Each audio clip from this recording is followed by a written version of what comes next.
I'm Reggie. I'm Brian. And this is R&B Talks. My friend Reggie, how are you? Righteous. On fire.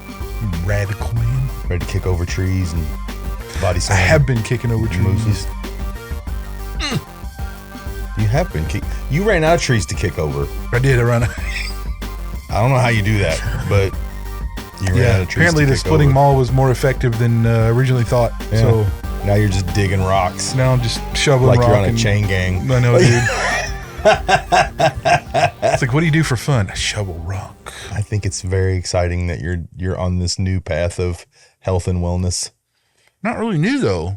Well, but rediscovering, we'll say. It's just more like how to keep myself. It's the realization that unless I do something, I was going to start losing muscle mass in a bigger hurry. And strength has been such a part of my core, who I am. It was like that was something I couldn't let go.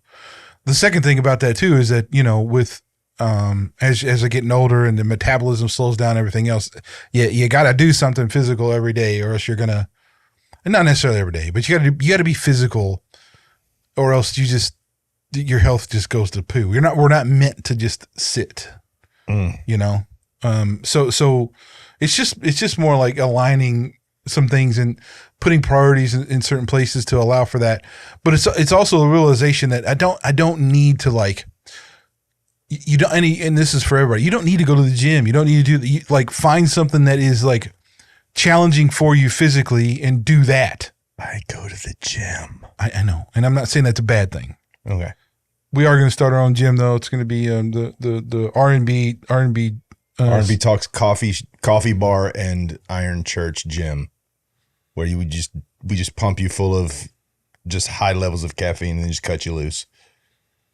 That's right. It'll be exciting. But we were talking about this earlier though. That's one of the reasons why I don't really care for the gyms anymore. When I was a real powerlifting bodybuilding fool, the gym I worked out at was an old school, just free weights, like not anything complicated. Yeah, there was Smith machine and stuff like that, but there wasn't like this abundance of freaking moronic, cyborg type of machinery. And, there's some of that, but it's like the whole environment was like built around building muscle. Like you could tell that's when it was just, most of my life up until recently, most of the gyms that I was a member of, it was iron first, everything else a distant last. Right. And now iron almost takes a secondary place in the gym now. It's almost secondary to cardio and pie ladies and exercise. I mean, like, look, I get people want to go in there and ride their bike, their little stationary bike, watching, Jurassic Park, whatever.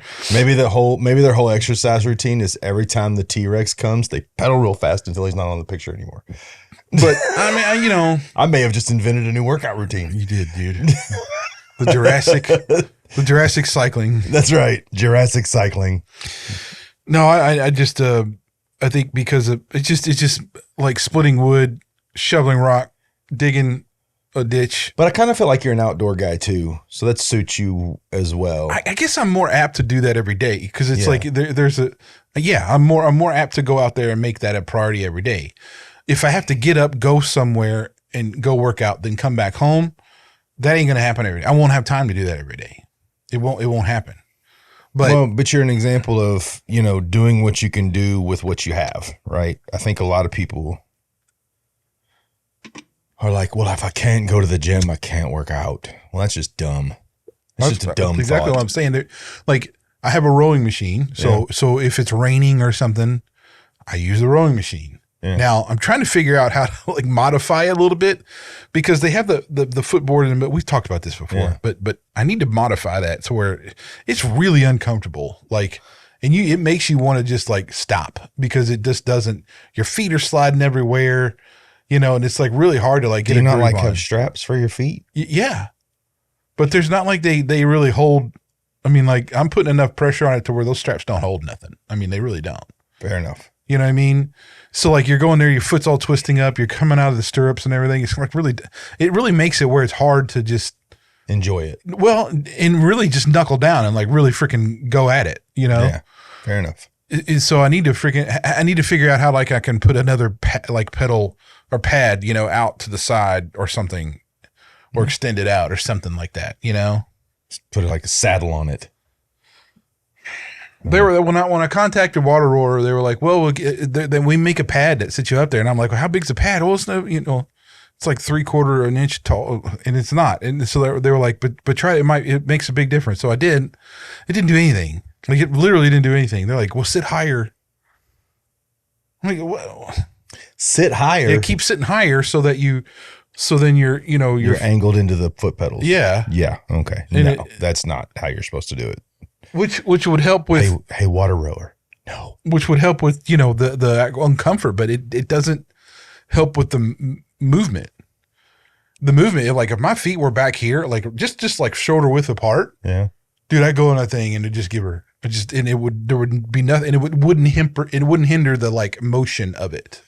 Well, see, I'm only used to the Concept 2 rowers, the old school Concept 2 chain rowers. Which I'm comfortable on those, but they have a big seat on them, right? And when you strap your feet into that thing, you're not coming off of it. I actually watched a guy row so hard one day that when he pulled back, he pulled both of his shoes out of his feet out of his shoes, and his shoes were still strapped into the row. Well, and I wonder, like, I've asked the question, like, am I doing anything wrong? And I've watched like some techniques, but I don't think there's any other way to do it. Like, you're literally like you push with your legs and you end with your arms, when really you're not really ending with you're trying not to use as little like arms as you can. You're really trying to let the whole motion become a synchronized event where you kick it off with your legs, and that comes back, and it ends up, the momentum goes with your arms. You finish it up going right to the chest, right? You know? Yeah. And I'm doing all that, but it just happens to be like, you know, if you're a big guy, you know, your legs like this, you're when you go to push and stuff, the bending out, it just doesn't work. It's not like they're going to stay there. It's going to flop out and do all this, and it just doesn't work. Anyway, I digress. So that's that. So I had my vascular screening. Did you? Yep. Were you vascularly screened? Yeah. Now here's the funny thing, right? So I go, it's wicked early in the morning that they want you there. Fine, because that usually means if I can be the first patient, then that's like cool, because then I can get in and get out, right? But I still thought it was going to take hours, because usually anytime you go to the hospital, it's going to freaking take hours to do all this stuff. But I knew it was non-invasive. It was just I don't remember what they called it, but like they do a ultrasound of like your the carotid arteries. Yeah, your arteries and the abdomen and the carotid, all that stuff, right? And then they do blood pressure everywhere on your limbs and stuff to like check all that out. But the young lady who was the ultrasound tech it's like wicked early in the morning, and they said I shouldn't eat or drink before this, right? So I've had nothing to drink. I've had nothing, you know, at all. My throat's like dry, and she is just a freaking chatterbox, dude, like going at it. And I was like, I didn't want to talk at all, really, because my throat, because I couldn't. and so anyway, it was just funny. I'm like kind of irritated, but I was talking back to her a little bit, and she was nice. And then they do the ultrasound, right, where you're on back, and you look both ways when they doing it, right? Mm-hmm. So when I turn around and look this way, it's like there's her boobs, like just right here in my face, you know. And I'm like, I'm like, how do I not look at this? How do I not seem like and then it's like, then I had this thought process. Well, then if I'm like looking over here, then she's like going to think it's weird, because then I'm like, I thought this is such a Seinfeld episode going on right now. Pretend you're asleep. I don't know, but it was like, I was like, well, I can't. And it's not like I was trying not to be, and I wasn't, but it was like, how do you deal with that? Okay. So here's my question. Yeah. All right. Now, I asked this not because in like a perverse way, but was she like modest, or were they just out there? No, it was covered. It wasn't like, okay. It wasn't like you were seeing cleavage. At that cleavage. point, I mean, I don't really think that, you know, but you're still like, because I've been in conversations with people, and Yeah, it's in hard the to look conversation, away. I want to be like, put them away. Like, can you cover those up? Because that's not okay for you to show those to me. Your husband's standing right there. Your boyfriend is standing right there. I don't need to see those, right? But it was just like that's like, you know, like, okay, she's not outwardly being flirtatious or anything. Yeah. You're not receptive to that anyway. Yeah. But you still have these boobs like in your face, you know, and it's kind of like you're just like going, well, this is awkward. Like, do I just stare at them? Or do I just look this way or that? You know, and then you're like, well, if I look this way, then she'd be offended because I'm like looking away from her. You know. I don't know. It was just so really, and I was laughing to myself the whole time because I'm like, what a silly conversation I'm having with myself. What a ridiculous conversation I'm having in my own head.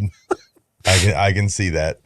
I'm having this long, drawn out, ridiculous conversation. Yeah, she was very nice, and I mean, it was like she was cool as all get out. So I mean, it wasn't like it was only weird for me. It was just because I'm the one having this whole internal conversation with myself.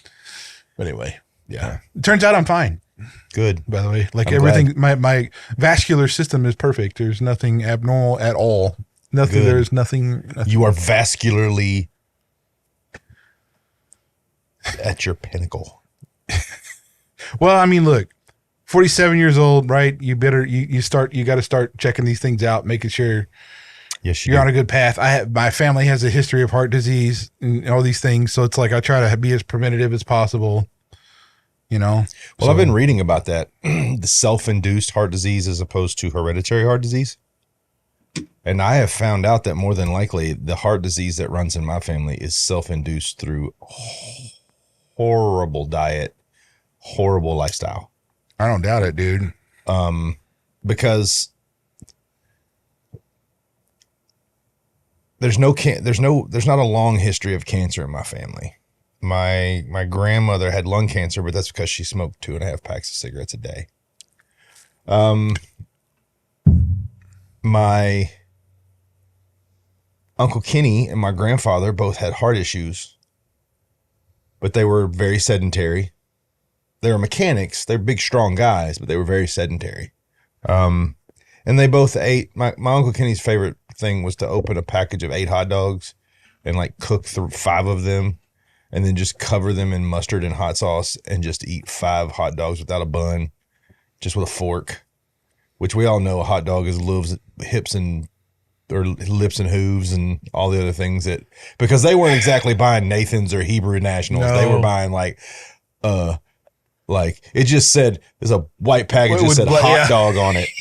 All capital letters. That's right. Hot dogs. And my grandfather ate a pan-fried ribeye steak and about 2 pounds of French fries for dinner every single night for like 30 years, along with enough bologna to kill a mule. You know, but I think this is a good way to illustrate how bologna by itself, if it's high quality bologna, that's true, is actually it's just another meat product that you're just using various parts of the animal that you didn't process with anything else. Yep. Hot dogs, same thing. Sausages, in other words. It's like the whole food industry that has gone to this. How cheap can we make a hot dog? It's the high intensity processing of food is the problem. Yeah. You know, it's these machines that just run through millions of hot dogs a day, bro. I mean, like, come on, man. Well, and you know, part of the process too is if you can, and you can go on YouTube and you can listen and see a lot. It's not even hidden, but you know, the amount of sodium and nitrites and fat that that food processing processing plants use is literally astronomical. Like it's unbelievable how much garbage goes into a lot of this food. Even I'll say this, even the commercially available like beef and pork products are also heavily, now it's not near as much as some of the other stuff, but there's still some stuff that gets in there. Well, I'll be honest, we've been buying our beef local. Well, we just picked up our half a cow. Yeah. So we buy our beef local. That's what we do. Right. And you can tell a difference in flavor, texture, quality, satiety. You're fuller for longer when you have a actually, a nice grain or grass-fed cow that's been raised on the farm, that's been allowed to free roam, as opposed to these, animal, these meat farms that they have where they feed them nothing but corn and fatten them up. And Okay. But let me say this though. Grass-fed is different and it depends on what grass they're eating. yes, that's true. Because you can get some gamey beef that if it says it I can have be, run into that a couple of times. I mean, it's not even just like I've had grass-fed beef that tastes worse, like I should say worse, but more gamey than like some of the venison that I've hunted. You know what I mean? So this is a new place we tried. Okay. And we bought a half a cow. We have a very big, you've seen it, haven't you? Yeah. The big deep freeze. Yeah. We finally got enough room in there. So, and we just happened to see it on Nextdoor, one of the local Churchill Farms, which we haven't done anything with before, but they had a half a cow available in a month, and it was like, oh, that's perfect timing. And so we ended up just trying it. So we got all, but it's a traditional finished beef. So it doesn't have processed stuff, but it's like, they finish it off with greens and corn and stuff like that. So we're going to try it, but the beef looked just, unreal awesome, dude. It was so it was like purple, Ooh, yeah. It was just like, we were like, okay, this is going to be, because we didn't know. The marbling looked like it wasn't like just overdone. Well, I love when the marbling is actually white. It's not that yellow kind of ugly fat.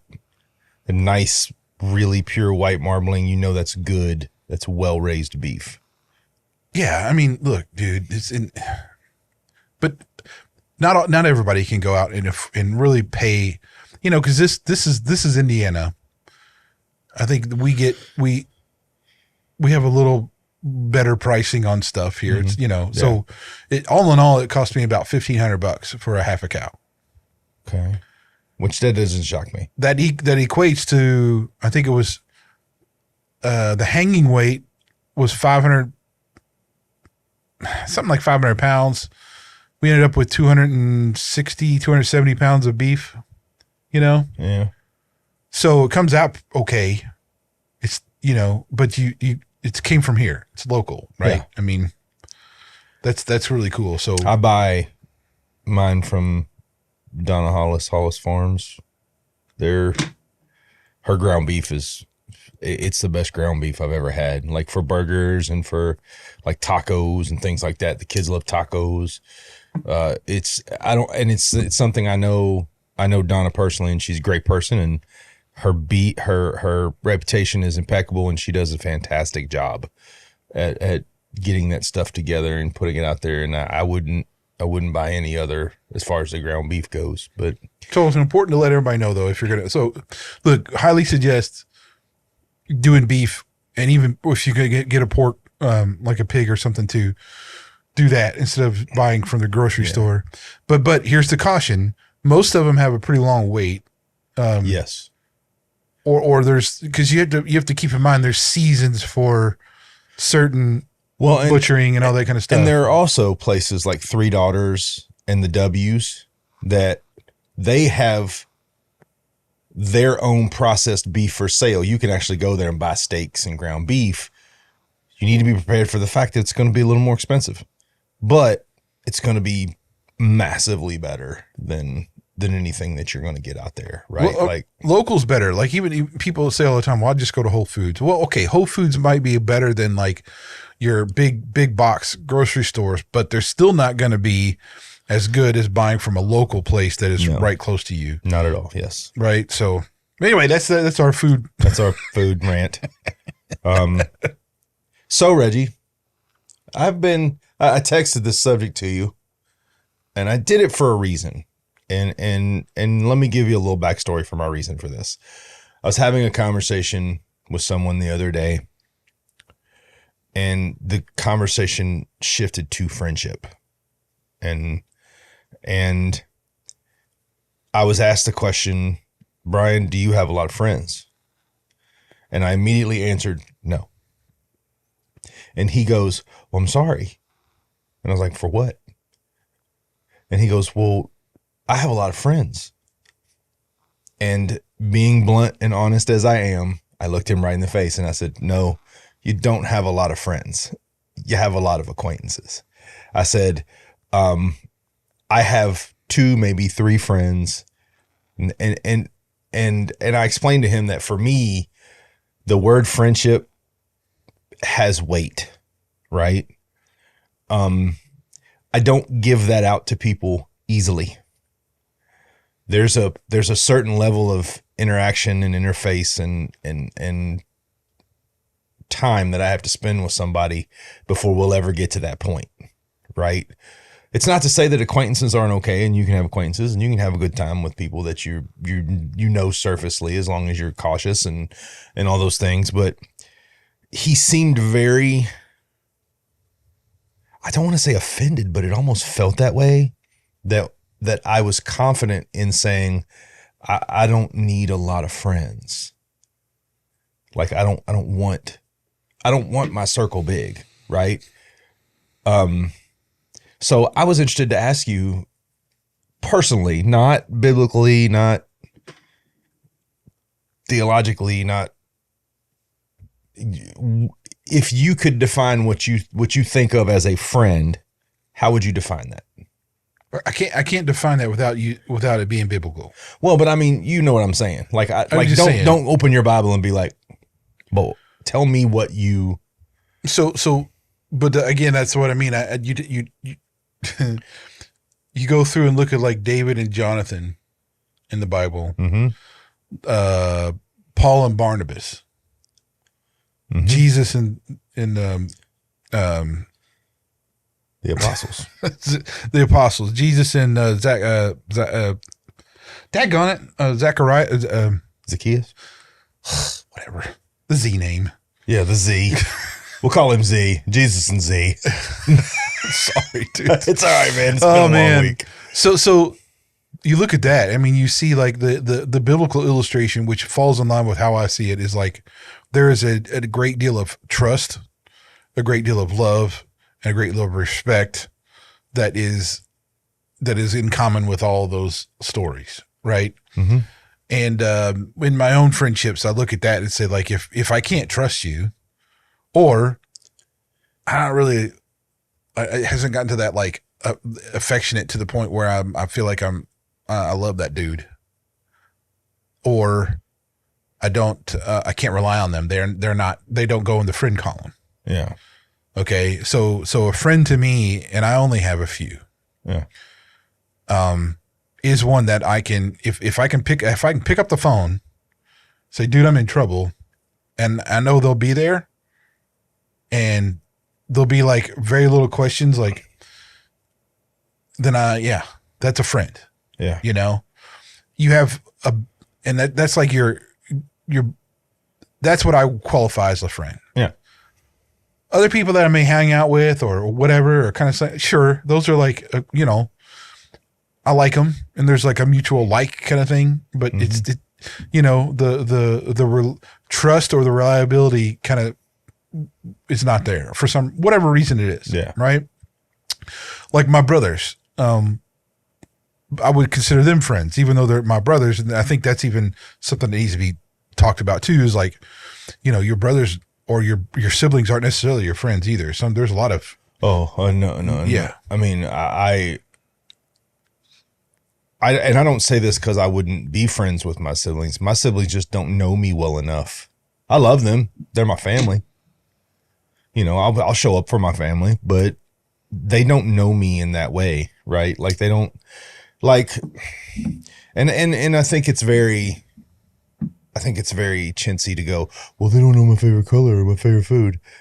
Who cares? If I can, something that defines a friend for me is if I can come into a conversation with a friend and I can speak something that I'm struggling with, And I know that that conversation is secure between myself and that person, unless he were to find out that I intended to harm myself or someone else, then I would expect him to go and try to figure out a way to help me. But, you know, believe it or not, more of my friendships have ended because, you know, there were trespasses made, and I still love you, but you did something that is forgiven but not forgotten, right? So that trust that I had in you, that connection I had in you is now gone, right? So for me, friendship is about trust. Can I trust you?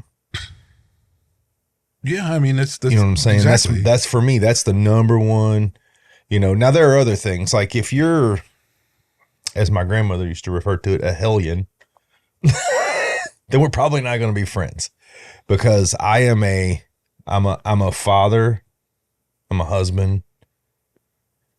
Those are not things that are priorities in my life, nor will I participate in them. Well, and I do think, like, so this is where the definite defining line is. I'll go hang out with a group of pretty much any dudes. Yeah. And even if I know I'm going to be the only guy there who's a voice of reason. Yeah. Just because I feel like there better be somebody there with a voice of reason. Yeah. Or kind of thing. I've done that many times, right? Yeah. Been the only sober guy in a place, right? Mm-hmm. Where you're the times. dude. Yeah, you're the guy who's kind of trying to keep the wheels on the bus. Yeah, I mean, there's stuff like that, but you know, but I've also been. Yeah, I've had to sit there for a long time and hug a dude who was just going through some stuff. Yeah, and he trusted me enough, I trusted him enough that we could sit there and he could lay it all out. Yeah, you know, and without any kind of, like, you know, assumption that I was going to, you know, come down on him or anything. You just, you know, he was going through some stuff and he needed somebody to talk to. May have been drunk as all get out, but it didn't matter. It was like, you know, I was there for that guy. But for me to be able to do that with somebody, man, I got to be really close. Yeah. You know, I mean, and this kind of goes back to I think as you get older, and this is what everything I've read says, you know, as you get older, it's harder to get close friends. Yeah. I mean, because it's just the way we're wired as men. We're not emotional, really. We have emotions, but that's not what we base a lot of things off of, though. We're pretty logical beings, you know? Usually when we're getting emotional, there's a problem, because the emotion is normally anger or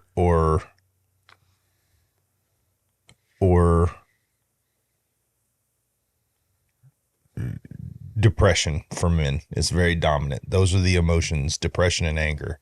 So when we start converting over to that emotional part of ourselves, usually nothing good's coming behind it, right?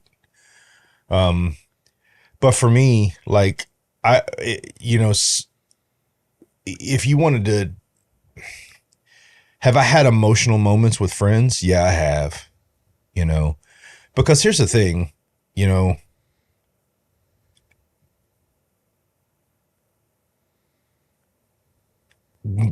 as when you get into a group of men, there's a sense of security, right?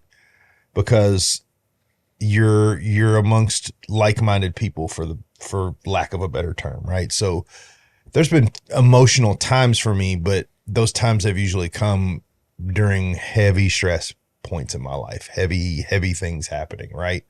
So I mean, it's not the impossible, right? But it's, you know, here's a better question. Are there people that you should avoid friendships with? Well, sure. I mean, but think about, I think the word friend that we've just talked about, though, would apply in this case as well. Like, you can't be hanging around with somebody if they're your friend, they're not going to push you to do things that are counter to what you would do, right? For sure. So I think that's a pretty defining thing. with that. So should you limit your, like, if you, okay, here's an example. If you've a recovering addict of whatever it is, cocaine, let's say, right? And you know that this particular friend of yours doesn't know, it doesn't matter how long, is still into that, then you should not associate with that individual until they decide to change things, because that will put you in danger, and they will allow that to happen. A good friend would not allow that to happen. Yeah. No matter what's Mental going on, situation is. they wouldn't allow you to do that. They would think of you higher than that. You know what I mean? Yeah, for sure. So yeah, I don't like to make friends with people who are easily angered, ill-tempered. so how's you ever gonna make a friend of me? But you're not ill-tempered. All right, so let's clear this up. All right, we got to clear this up. You say a lot, and I'm sure that if I met the 22, 23-year-old Reggie, you might have been kind of a hot-tempered guy. But honestly, dude, I've seen you get upset once since we've known each other. Once. And we've known each other a long time. So, but what I'm talking about is that person who lives for outrage, right? I know what you mean, dude. Because I can be ill-tempered at times, just because I'm a moody, grumpy dude. So, but I mean, Proverbs 22:24 says, "Do not make friends with hot-tempered people. Do not associate with one who is easily angered." And I feel like it's almost that, Steve Harvey talks about the law of attraction. I only have $100 bills because I only want $100 bills. I think it's the same thing when you surround yourself with people, right? I think when you surround yourself with angry people, you'll get swept up in anger, right? I think when you surround yourself with lustful people, you'll get swept up in lust. I think when you wrap yourself around the wrong people, they will wrap themselves around you and pull you into things that you don't need to be in. So I think that's a good point. Like, there are certain people, and I know, for the love of all that is holy, I know that those people can be a lot of fun. It can be a lot of fun to be friends with an angry guy, right? Look at him get over and get all spun out. Yeah, but all you're doing then is adding fuel to a fire, right? You're encouraging poor behavior, right? And don't get me wrong, there are people that truly struggle with anger. Yes, there are. And I'm not talking about those people. There are people that have been through some terrible and tremendously awful things in their lives, and it has caused them to have serious, internal anger problems that come to the surface under stress. I'm not talking about those people. Those people, man, you got to love on those people because they've had some rough stuff happen in their life. I'm talking about these people that are just like, oh, skip it, I'll just sock them in the nose, or, they're just easily swayed to just being stupidly angry. You got to avoid those people because that goes nowhere good, right? But also, one of the things that I was told a long time ago, and I also heard this reiterated by, of all people, DMX before he passed away, reiterated this. And I was kind of shocked when I heard him say it because I heard this from a family member. And a family member said, the best way to make friends is to trust people to be what they are. And I immediately went, what do you mean by that? And he said, well, you trust a liar to be a liar. You trust a thief to be a thief. You trust a philanderer to be a philanderer, and you trust a good man to be a good man. And he says, when you trust the good man to be a good man, that's usually one that you connect to, right? If you're looking for that type of person. He says, if you can trust people to be what they are, then you'll avoid having relationships because you'll know where you don't want to fall. Yeah. He goes, it's when we try to fool ourselves into thinking, well, he's probably a nice guy. I know he lies a lot, and I know he cheats on his wife, and I know he drinks too much, but he's probably at this core a nice guy. I would argue that maybe not. Right? Yeah. I mean, I think you need to look no further than the biker gangs in like the 60s and the 70s, right? When you see these groups, they were strong groups of men who were united in a purpose that sometimes wasn't very good at all. But you talk about being they were a force to be reckoned with. I mean, you talk about it took considerable effort to like combat that because they were so entwined and so in this like brotherly friendship kind of mentality. Not that that's, I mean, the good part is because they were united and they had this like thing now taking it was a brotherhood. Yeah. Disregard the cause you obviously also to have like, instances where, they killed each other, but in general, when you had when the one member would get in trouble, and I mean, you had the other guys showed up. They didn't, there wasn't a question about that. Right. I mean, and they did some really, impressively bad things as a unit.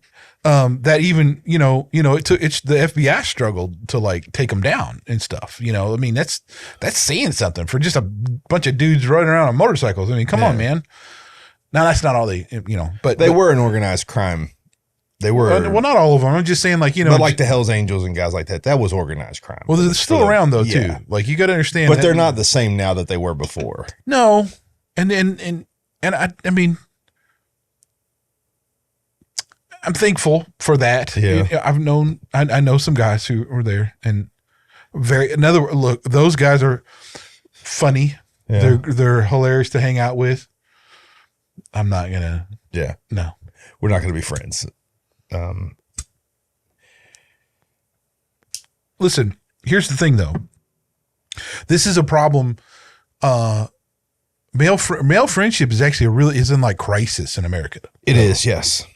So I think we got to really point this out. I mean, so this Psychology Today article, that was written in 2023 talks about a 2021 survey of 2,000 adults. 15% of the male respondents said they had no close friends at all. Man, that makes me sad. And I mean, but that does resonate with kind of, and this is the point where I say some of this though is influenced by the scam that we had of this cold symptoms and stuff. I won't say the name because that'll end up getting messed up, but the 2020 era is just that's so appalling. It created this even more of a state of segregation and division. It's crazy and isolation, really. But it's still going on. I still see people walking around in masks as if it's going to help. But one of the things I think too is true masculinity, right? When we talk about this a lot, true masculinity, I think, requires friendship because, I've said this 1,000 times and I'll say it 1,000 more times. I say it to my sons all the time is surround yourself with wise counsel, and wise counsel are truly masculine, strong, God-centered men. Right. And I think not only has masculinity been under attack, but I think it's the divide and conquer syndrome. Well, we don't want men to congregate because if they do, then, they might figure out what's going on. Right. So we've been encouraged to separate ourselves from other men. And now you have these feminist men who are anti-masculinity, strength, anti-aggression, blah, blah, blah. And I think that's another component of how friendship between men gets torn down. Because let me tell you, man, all of my friends, and you are a friend of mine, all of my friends, Reggie, and by all, I mean all three, are masculine, strong men who lead their families. And by lead their family, I don't mean dominate, but they play their role in their family, and they are strong men. And I did that on purpose because I want to be surrounded by wise counsel. To be surrounded by fools is to become a fool, right? So I didn't want fools around me, first and foremost. And the way I discern a fool may be a little bit different because the way I discern a fool is, do you live in a realistic manner, which is truth, is the reality, the real situation? Or are you one of these people that has your truth? Well, if you've got your truth, you and your truth need to go over there, because that's not the truth. And I don't really deal in those areas, right? So I think part of it, you're right, is this whole thing. I think it actually started a little bit pre-COVID. Well, it did. I'm just saying that whole thing exaggerated the isolationism. It did. Well, it divided everybody and separated everyone and caused basically a collapse in social standards. I mean, I say that with all the confidence in the world, and we won't say it. We'll say this. We'll call it Brovid 4. Okay, but look, here's the thing. Here's the thing that Reggie didn't think that was funny. No, it's okay. I'm sorry, I tried. But what the secular psychology kind of stuff will say is that it's because we have trouble because we're not as open and blah blah. You know, all the frilly crap that kind of goes along with the anti-masculinity stance. And no, that's wrong. Yeah, I don't think that's true at all. Like, I have friendships. I have a couple friends of mine I couldn't speak to for, and I don't. It's like a couple years could go by. Yeah, and I could call them up tomorrow, and it'd be like, "Hey, man," and I'd be like, "Man, I really need." They would show up. Yeah, for sure. You know what I mean? Here's what I'll say. Men, it's critical for us to form friendships that are with men we can rely on and trust and love and respect. It is, because you need reinforcement with whatever you're doing. Yeah. You may not speak to each other every day. We do operate different than women do. Yeah, for sure. But you know, it's important to. Now, the trick to that is like, and this is the question I would ask, is like, in 2024, let's say you have 0 close friends. How would you go about finding close friends? Well, all right. Well, I'm going to shock some people. Number one, I would assess all the relationships in my life. With other acquaintances. And I would figure out which ones are healthy and which ones are not. And the ones that were unhealthy, I would end. That would be how I would start, because, you know, you don't muddy the water, right? Okay. So figure out which relationships around you are unhealthy and get rid of them. Number 2, assess where you're accessing people at, right? You meet somebody at the bar, they're not likely to be your best friend. You meet somebody online, you don't even know if you're talking to a man or a woman, because it could be anybody. Go to church. Go to men's oriented events. A lot of churches will do axe throwing things and things like that. Find your way into these circles, because those are where men of quality are going to be. Right. You get it's the old adage, you get what you pay for. But the first thing you got to do is get your head out of your computer, out of your phone. Those are not friends. Those are impedances to friends, right? And get out in the world and start working on yourself. Start working on that masculine part of yourself where you want to, you know, be a strong leader type man, and then surround yourself with wise counsel through those places that you access. I mean, but it definitely is like you pretty much need to have an understanding of where you are at, I think. So well, I mean, I guess I'll correct that. Maybe you really don't need anything. Like, if you're struggling with something or whatever, that doesn't really matter. I mean, like, it just matters that you make a choice that you need to step out and like just start conversing with other men who you might find something in common, or that you can strike up something and that can lead to a friendship of some way. And it's going to be a long process. Yeah. Like, it takes time. It takes years to develop some kind of thing with a dude. I mean, it just does. And let me say this too. It's okay to end unhealthy relationships with other men, in the sense of, this person, I've done this before. Hey man, I think you're all right, but you and I are on diverging paths, and you have chosen a path that is going to pull you away from me. So maybe it's best if we take some time away and don't speak to each other, right?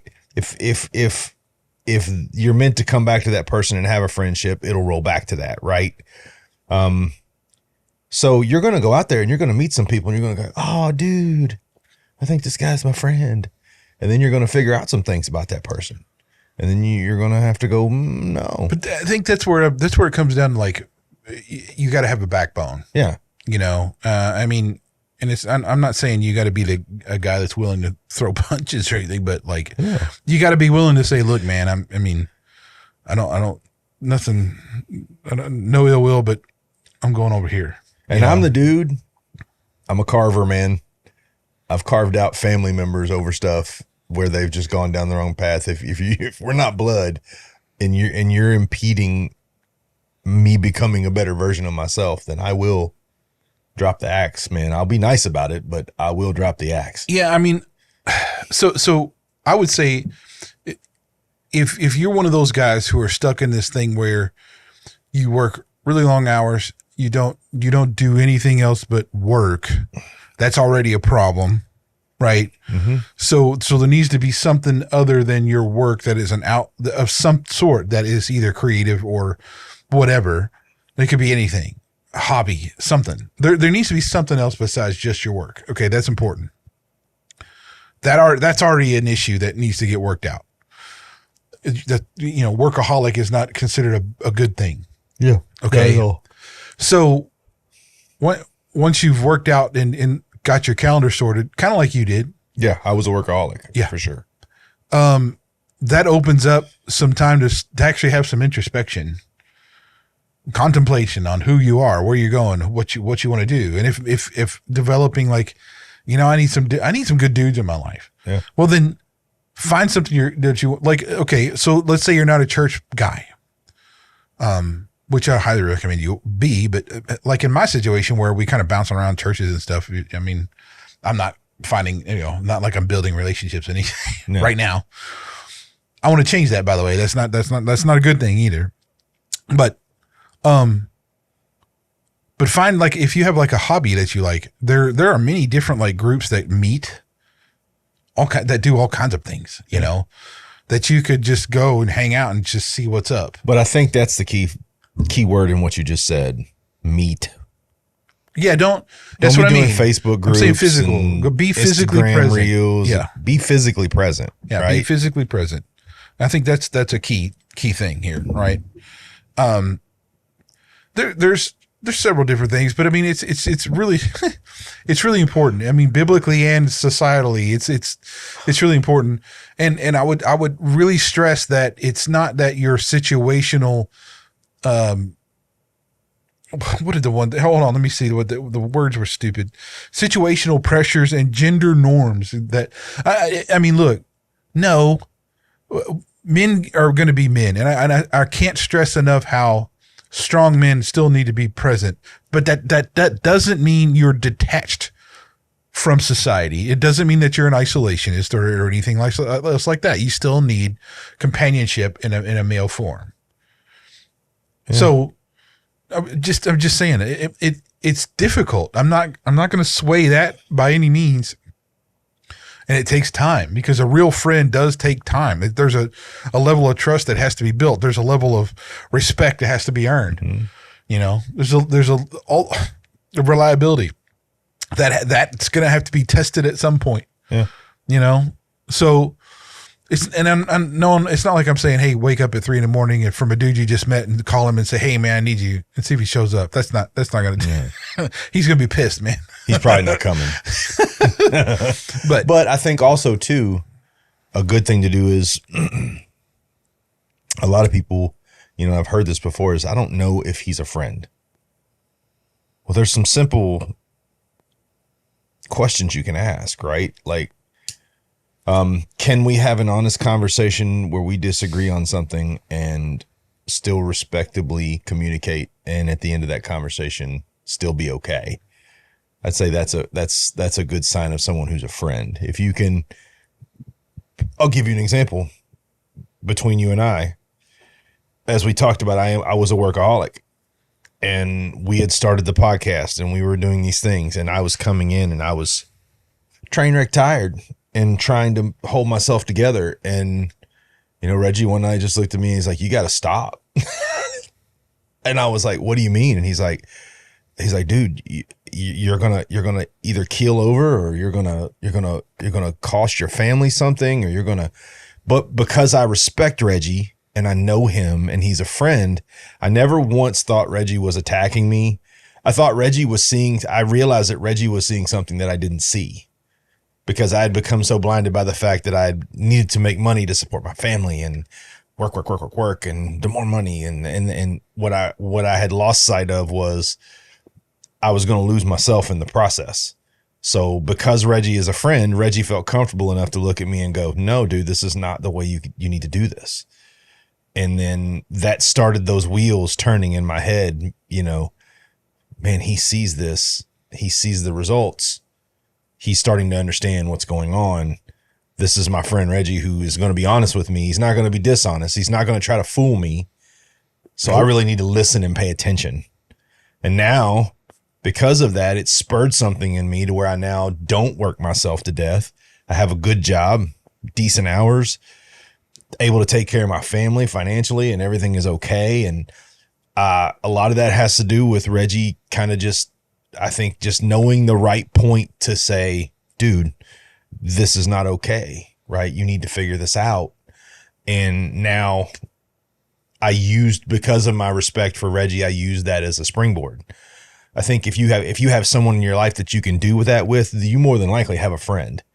Because if you are not a friend, then you're probably not going to be comfortable enough to fire that missile like that. And so I'll say this for me, generally speaking, that's when my would-be friendship is cut short, because I don't pull the punches. Yeah, no.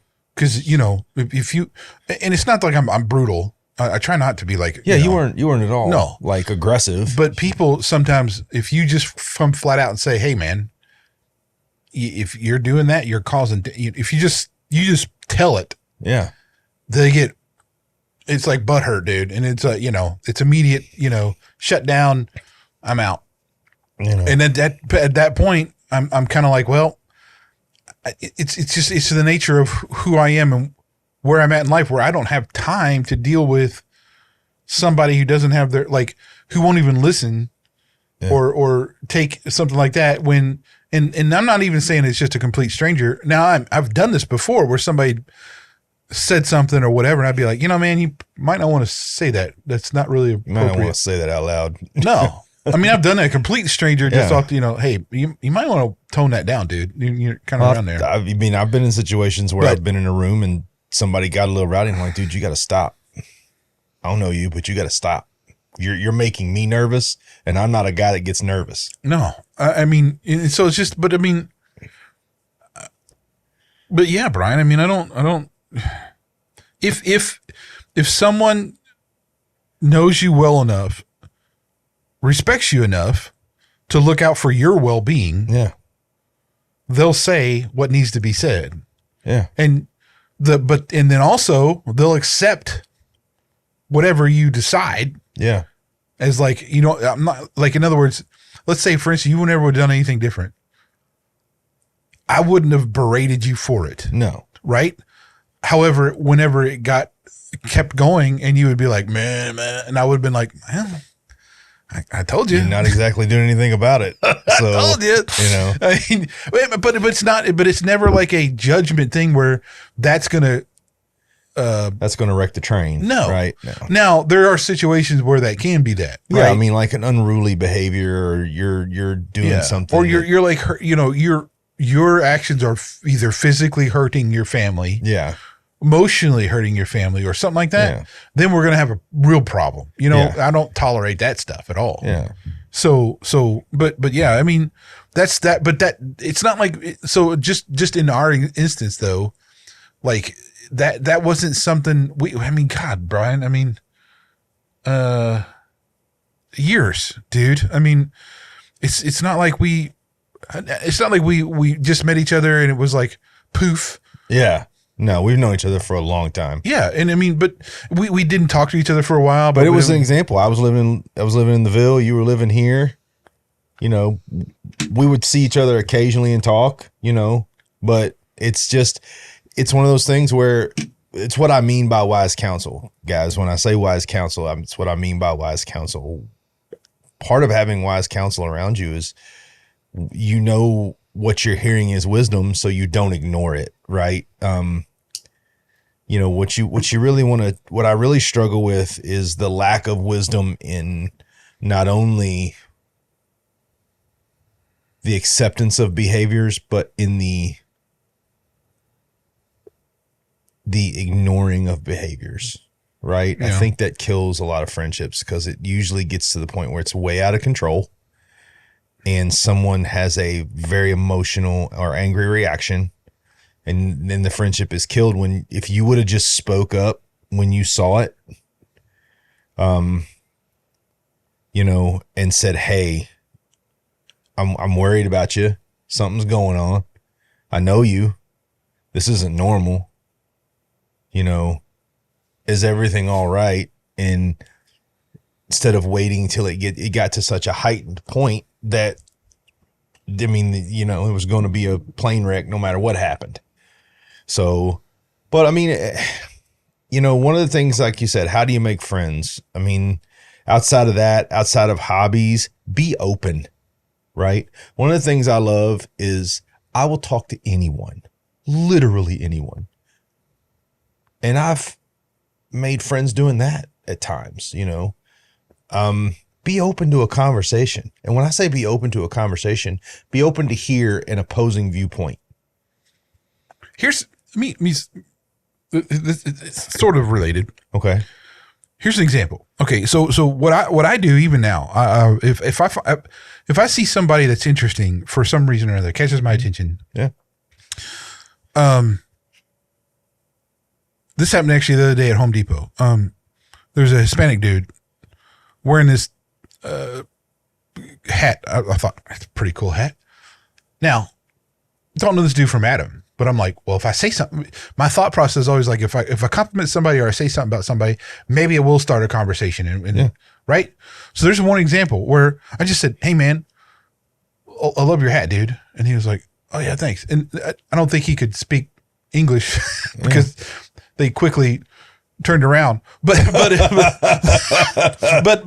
you know, there have been instances though where especially when I've been traveling, right, where it'd been like, "Hey man, how's it going? You doing all right? You know, you look a little," especially because I'm at the hotel bar, usually at night, you know, because you have nothing to do, so you just hang around, and you know, there are all these different people, random, you know, and you see this person with a pretty distraught look, and you're like, "Hey, what, you know, something going on, man?" And, you know, "How you doing?" Yeah. And you sometimes get a real answer. Yeah. And then you have a whole conversation and, you know, all that kind of stuff. So that can lead to somewhere. Now if you're traveling, doing all that stuff, probably not. But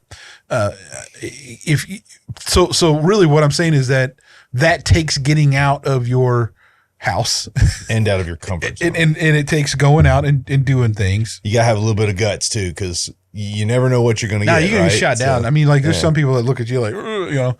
I've had this one guy, literally, he must have been the most pompous, like, rich dude or something. I don't even know. But the way he, I was like, man, I love their, and I think it was, he had like these linen pants, dude. And it was, where was I at? I think I was over in the east side of Louisville somewhere. And it was at a coffee shop, but I can't remember which one it was. This has been a while. I said, "Man, I love your pants, dude." And here I am. I'm wearing overalls and, you know, just hanging like I always am. And he turned around and looked at me like I was some kind of like alien from outer space and just gave me this like, "Thanks." You know? And then I'm like, all right, well, I definitely don't want to continue that conversation. I don't want to talk to you anymore. I had a cool conversation at an airport one time. I sat down at I was flying out of Denver. This is a long time ago. And I sat down in this little restaurant because I hadn't had dinner. and I ordered some food, and there was a guy sitting next to me with a laptop computer. And I'm a horror movie fan. I'm a scary movie guy. I love scary movies, especially old school scary movies, like the stuff that didn't have any gore, like Nosferatu and the Creature from the Black Lagoon and stuff like that. Those are cool, right? So I see, just glancing off, he's got this screen up, and he's got an old picture of who's the guy that played Dracula back in the black and white days? Lon Chaney or something like that. I may be wrong. I don't know. But anyway, Bela Lugosi was who it was, played Dracula. And I just looked at him. I said, hey, man, you know, I dig your screen. And he's like, and he's typing, and he's like, oh, yeah. He's like, are you a scary movie fan? I was like, yeah, I like the old black and white stuff. I like the old school scare. And he was like, and as we talked, I come to find out that he wrote independent reviews. That's what he did, is he wrote independent reviews for scary movies. And he had just come from like a independent film screening of people who were making like independent horror films. And what was crazy, we talked for like an hour and a half. Almost missed my flight. I was paying no attention at all. I barely ate half my food and almost missed my flight. But we were having such an interesting conversation that even though I never saw that guy again, even though I don't know, if you asked me to find him, it would be the worst game of Where's Waldo ever. I remember that he was very open to having a conversation, and there was an opportunity for me to strike up a conversation, and it was a good conversation, right? So be physically present, be open, right? Just because someone's different doesn't mean they're bad. And you know, you might want to brush up on the old conversation skills a little. I've had some of the younger generation I've attempted to have conversations with as of late. It's been terrible. Well, it's almost like they have no idea how to communicate in person. You know, it's like if you're not typing on a phone, it's like, oh, what do I do? Now me, I'll be 49 in 2 days. And I've had a conversation with teachers, like people who are teaching young children who cannot carry a conversation. Little 30-year-old teachers that are like, I don't, you know, and I'm a talk guy. I like to talk. I like to get to know people. But if I ask you 2 questions and the best answer I can get is, I'm not going to talk to you anymore because you're not interesting. Well, okay. So desiringgod.org has 5 ways to find and deepen male friendships. Oh, lay it on me, Reg. Lay it on me. I'm interested. Pursue different friendships and evaluate potential. Pursue different friendships and evaluate. Spend time with different men and see which relationship have promise. That's really what we've already talked about. I like it. Look for variety. Instead of looking for the perfect friend, look for a bunch of faithful, imperfect ones. That's actually good advice. Good to have a friend who encourages you, but also who excels at giving you a holy dose of truth. Something like that, right? They say, set it and forget it. Take an initiative every time we want to connect with other busy guys is difficult. Having something on the calendar, like a regular men's night or monthly lunch with a friend or something, makes that happen. Which I haven't done that, that needs to happen. Okay, which, by the way, we need to talk about a men's breakfast that you and I need to start going to on Saturdays. It's here local. I would like you to go with me. But let me say this on subject. If you ain't making it a priority, it ain't going to happen, right? So I hear a lot of people say this. I don't have time. I don't have time. If it's a priority, you'll find time. If you want to get out in the world and make friends, you'll figure out a way to do it. So this whole thing that I hear from people all the time of I don't have time. Boo. No. But I think this is key here because this leans into time management. Yeah. Like when you're busy, you have to manage your time slots. This is what happens. Like, so in other words, here's a great example in corporate America where I'm at now.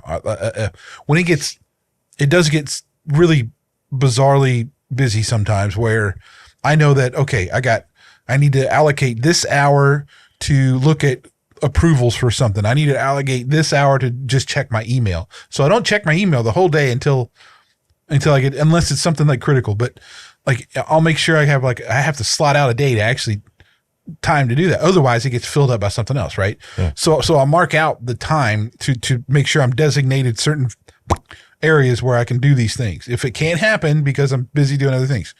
It's the same thing with personal life too, though. And I think this is critical because I've applied some of this, but like it's truly like where if you said, hey, and this can be difficult if you're close friends, if everybody's moved away and everything. But even if you said, hey, every year on this weekend, let's make it a point to get together here for a couple days. Yeah. Right. Set a date. Like, and make sure it's like a repeating thing that's scheduled. That way everybody can schedule that out. So in other words, I have 2 or 3 friends who are really dear to me that live way far away. But one thing I've thought about is, we need to just have one time a year where we all just get together a couple days. It doesn't have to be anything. You just, whatever. So that's a good tip. Right. Yeah. And it's the same thing with like, so if you have a person whatever it is that you say, hey, I think this dude is interesting. But man, I really don't have a lot of time.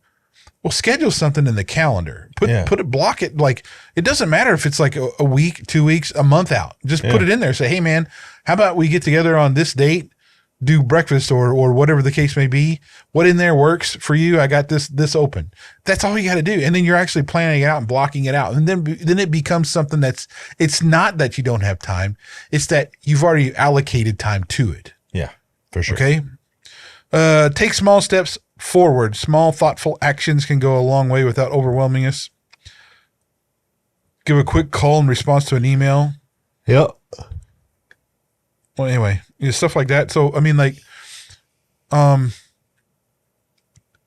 this one's interesting. If someone has something coming up, respond some way. That's really what it is. Yeah, I like it. And sometimes, I mean, here's the thing, and try to make it immediate as possible. If it's something big, well, especially if it's something big, lean into that. You're going to be reliable. Yeah. Do something. And so here's just what I do. And I actually would rather not, but there's a lot of times I'm on the phone all day. Like my headset's on, I'm in meetings, bam, bam, bam, bam. That's just how my work works. That's what I do. I am a professional meeting attender. Yes. What I do though, most of the time is if I get a text or something, it's usually text. Most of all the dudes don't want to talk too much. They'll text. Fair enough. Hey, I got the situation, blah, blah, blah. I need this. I'll immediately text them back while I'm on a meeting because I can do that usually real quick. Even though most of the time I'm on video, but I still don't, if it's something really critical, I'll do that. Hey, I'm in the middle of something. I hear you. Let me see what I can do. Or I'll call you back in whatever, or blah, blah, blah. I make sure I respond, Yeah. Right. So that's important. And it's a small thing, but especially like if you're like, you have a thought about somebody, hey, I just was thinking about you, dude, for some reason. Don't know why. Hope you're having if you need something, let me know, kind of thing. And you'll be surprised how many times that comes back. Dude, I was just thinking about this. And it starts off a thing. Yep. So kind of listen to that too, right? Yeah. Last one, meditate on Christ's friendship with you. Okay. So what they say is really like, you look at how your relationship is with Christ. If that's kind of needs work, you need to work on that too. But also the reality of what that is helps you form relationships with other people. That's what they're saying here. Yes. So yeah, I mean, those are all right. It's difficult to get together. It truly is. But if you make it a priority, if you be diligent with your time management, there's not an excuse, and even and I'll say this, there's a lot of times where we're afraid to, like, let's say during my period where I was Mr. Mom for a lot, right? Yeah. it would not have bothered me if someone just said, hey, well, I know you got a lot of stuff coming on. Why don't I just come over and hang out for a minute? Yeah. Would have been fine, and it would have been just somebody there. Yeah. That's fine. Yeah. Sometimes it's like that. Well, and as men, and you know this, Reggie, we tend to not reach out because we don't want to seem weak. I know. I do the same thing. Yeah. So I do as well. I try not to though anymore. I've rekindled my, like if I want to do something and I got time to actually, if I think about calling somebody, even if I don't need their help, I usually say, hey, you want to, come over and do this? Dude, the men's thing we went to, although it was a little weird, it was cool. It's cool to get out into the world a little bit and hang out, right? But anyway, I feel like we've run the friendship gambit. Okay, there's one other thing. Lay it on me. I was thinking this week. He's going to say, if you sing Randy Newman's Friend in Me, it's going to get weird. No. Trauma. Physical or emotional, doesn't matter. What I was thinking about, we really aren't designed to handle trauma. Can you give me a little more elaboration on, I will. On what you mean? Take, for instance, when we get, let's say something, like we'll talk about just grief for one, Okay. right? Most people really don't deal with that well, right? There's a process. There's all this thing that have to happen that you have to go through to do all that. It's grueling. It's time consuming. It's like we're not built to deal with that kind of emotional stress. No, we are not. Right? Yeah. Physical stuff, like if you break your leg or something, usually that's going to frickin' put you down. We're not really be able to deal with that, much less with like a major illness or something like that. We're not built to deal with those things. It's something that we struggle, that we have to really work at to do. It's why I'm saying all that, and this ties kind of into all these things, is like, you're not built to be alone. Yeah, no, not at all. Okay? You're not built to handle this traumatic stuff anyway. You need help. Now, if you're a God-fearing, Christ-backed, Jesus freak, like Bible-beating something dude like we are, that comes along with not being alone. Yeah. You still need other brothers to be there. Yeah. You still need people to be involved. You still need that, right? Yeah. You're not built to handle those things. Our genetic code, the way we're not. We're not made to deal with that on purpose. Well, I will say this too, that there are some of us that are more, and I think I would categorize you and I in this, that are more well equipped because of our life experience to help with people who are having trauma or having a major life crisis, right? So, I know a lot of people that they'll be like, oh, well, I'd call him, but man, he's going through some stuff. Dude, that's when you need to call him. That's when you need to call him. That's when you need to call him. That's when you need to pick up a phone and be like, hey, what are you okay? Or stop by and knock on the door and be like, hey, man, how are you? What's going on? Right? You need to call. I'm guilty of not calling, mainly because I worked 7,000 hours a week. But I was guilty of it too. But what I have learned is you need to pick up the phone and call. And always you need to have that radar on too. If you're used to talking to someone and they're a friend and you don't hear from them for a while, you need to reach out. I mean, let's be clear, guys. 70% of suicides in America are men. We are raised from the time we are little boys not to talk about how we feel, not to give any inkling that we might be in pain or suffering. And let me tell you something from my experience, more often than not, when you look a man in the eye who you're concerned about struggling and you ask him how he is and his answer is fine, he's not fine. He's not. He's fighting with something. He's got something going on down deep that's tearing him up and he just doesn't want to talk about it, or he hasn't been equipped to talk about it. So yeah, we have to be aware, as someone who has lost people to suicide. It's a big deal. It's a big deal. And you could be that one voice they hear that pulls them back from the edge, right? You want to be, And I know that's a scary thing to say, right? Like it's a scary responsibility for somebody to carry, but it's still the responsibility, right? You can't hand it off. So it's just look, here's how there's periods of when I'm really busy. And even now I have stuff going on all the time. However, there's nothing, I allow time where I might be doing something, but it's nothing that I couldn't push aside for a minute. You couldn't sit down for a second. No, I couldn't sit down for a second, or even like, and my wife knows this. I could be like, hey, babes, I got a thing. I need to go. Yeah. And she'd be like, yeah, okay. Or she does this to me too. Hey, something's come up. I need to get, hey, I got it. I got the girls, whatever. Yeah. And I mean, I'm your time, again, this goes back to be aware of how busy you are. And do you really need to be that busy? It's okay to have points where you don't have anything going on. And matter of fact, you should, because that allows you some space to be able to be of service to your community, to your friends, to whoever. That's right. You got to have that in there, man. Yeah. It's so vitally important. I tell people that are my friends, I might not answer the phone immediately, but once I've seen you've called, I will call you right back.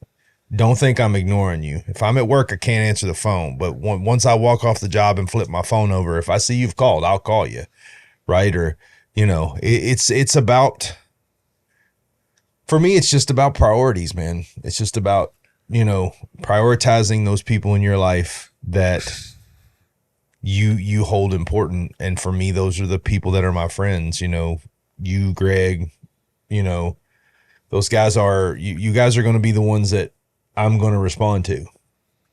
And unfortunately, there's a lot of guys out there that don't have that person, man, that don't have those people. I mean, but that's, I know that I've seen these people, and there's a lot of people who are very introverted that have like a definite like problem, communicating. And I get it. I mean, it's not like but hopefully there's a mechanism somewhere that you can have some kind of, there was a great friend of mine, that musician friend, and he hardly ever said anything, and it took a long time for him to open up and be able to talk and stuff.